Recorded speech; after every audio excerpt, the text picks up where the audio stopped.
all the blood drained from my face and a wave of nausea hit me. Baz was a Weber, as in Sebastian Weber. No, this couldn't be. He wouldn't do this to me. I'd been honest with him from the beginning. Look, once we close this, you can spend the next few months groveling. The voice on the other line laughed. I wish I had a camera to record the infallible Sebastian Weber grovel. It was him. He'd tricked me. He'd used me.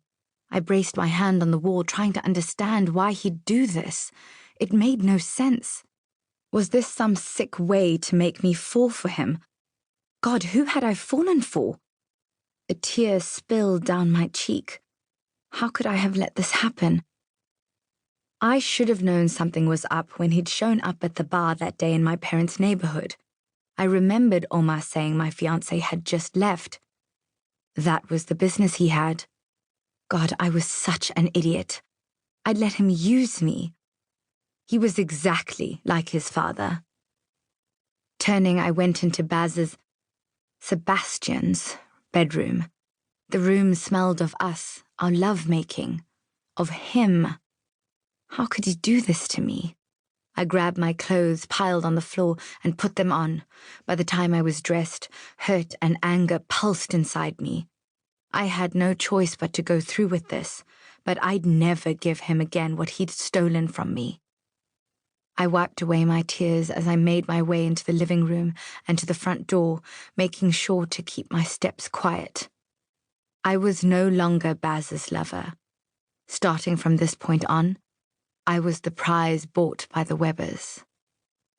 I heard my best man, Lucas Flynn, whisper as the music shifted into the wedding march.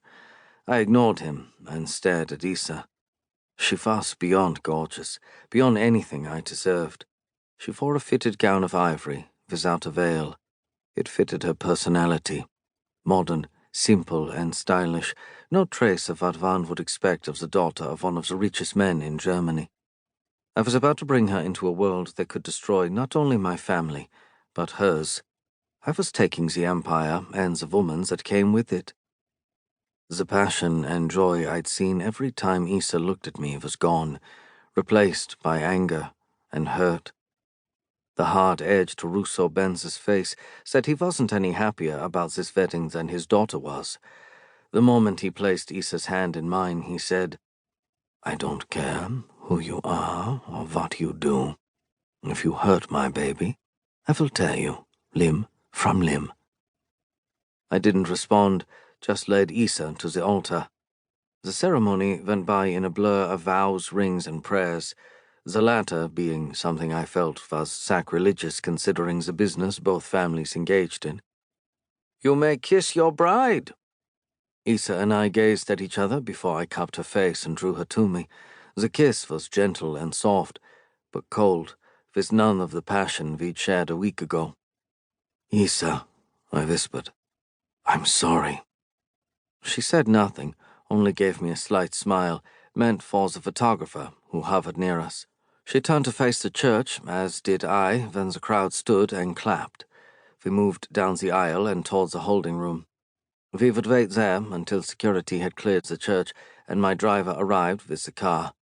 I knew Issa had been briefed about protocol. The second we entered the secured room, Issa shoved me back. Fury blazed on her face. "How could you? You let me believe. I'll never forgive you."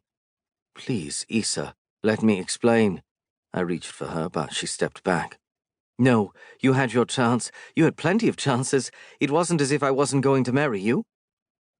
The tears glazing her eyes were like a stab in the heart.